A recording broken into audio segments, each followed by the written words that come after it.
All right, so next we're going to move into concepts. We've developed our presentation and slide concepts. We've developed our storyline. We're comfortable with it. If we can execute on that with slides that are compelling, we're in good shape. So here's some slide design basics. Now notice that the slide, obviously very hypothetical, has some elements to it. First, there has to be a good reason for every slide. It's not that I worked hard on it, or it's cool, or it's so pretty. These are not good reasons. There must be a reason where it supports your message and is not tangential or excessive and hitting the same point over and over. Every slide matters, right? Next, make the point obvious to the audience. It may be obvious to you, but you want it obvious to the audience. So the data should support your message. Also, don't make it a mystery. Have the design in a visual way with words here like enhance sales that would tell not only what the data tells you, but what the action or conclusion is from that piece of data. Next is, what is the essential point on this slide? And is it best done through a chart, a graphic, a diagram, illustrated, a photo? What is it that makes it very clear? The point you want to make, you can articulate in words.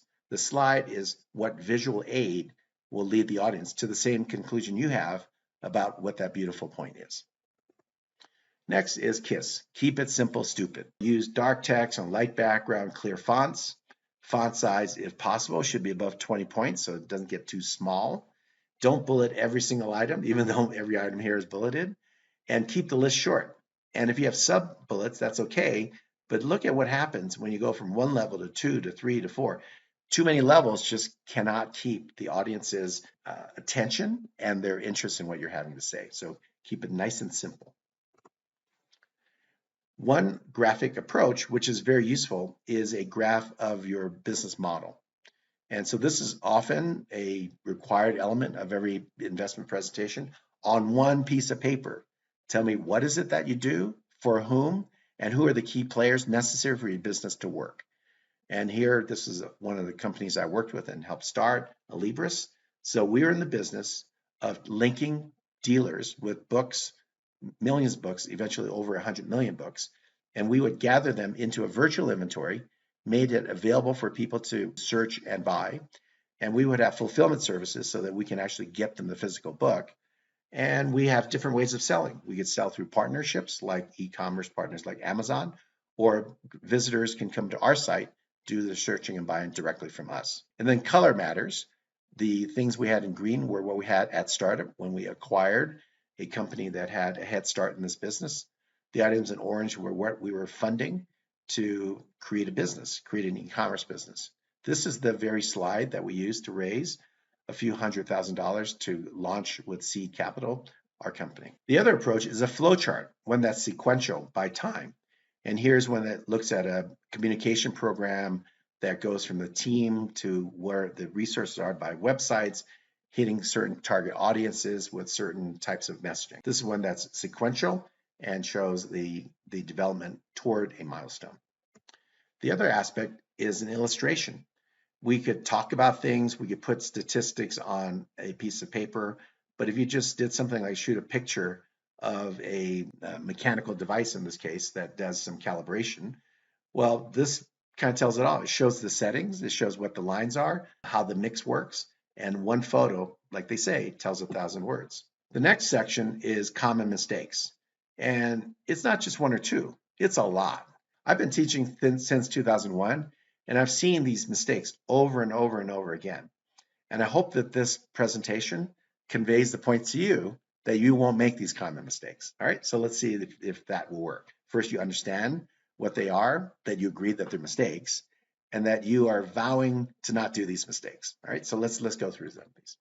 First mistake, I would say half, something like that. Half of the presentations I've seen from MBAs, even EMBAs, would have this mistake. And what is it? The word market share.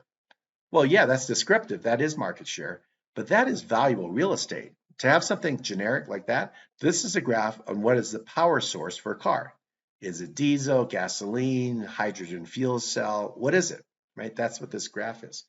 Now, it's not about generic market share. It's about a very specific thing.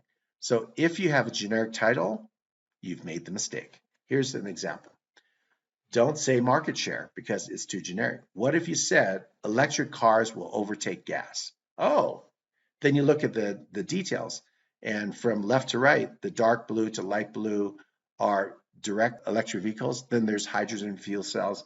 So we see very clearly from left to right that the dominance of diesel and gas is going to move to a small minority by the year 2030, right? So the point is electric cars will overtake gas.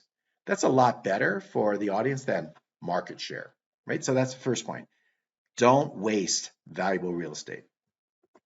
Second point is, do you agree that this is a massive growth opportunity? So take a look. Do you agree? Yes or no? Give you 2 seconds. 1, 2, all right? Or do you say, don't enter, low growth ahead? Do you agree with that? I'll give you 3 seconds. 1, 2, 3. So what is the answer? The answer is that it's the same data. Those two graphs were from the same data, except the axis was messed with. We call this Time Magazine. This is a phrase we'd use at Bain & Company, where if you ever did a graph like the top one, you would be excoriated by your manager and your peers, and hopefully not the client, because you are being deceptive. Why are you being deceptive? Look at that axis. It starts at 10,000. It makes it look like this thing is going off the charts, that going from year 4 to 5 is this massive growth, when in fact it's not. We're going from 10,001 to 10,002, 10,004, 10,008, and the big jump goes to 12,000. No big deal, right? But if you graph only starting at 10,000, it looks like a big deal. Look at the graph below. This is no messing around. We start with 0, and that is an accurate depiction. Yes, there's growth. Yes, the year 5 is significantly better than the previous 4 years. But no, I wouldn't call this massive growth. Let's not get ahead of ourselves.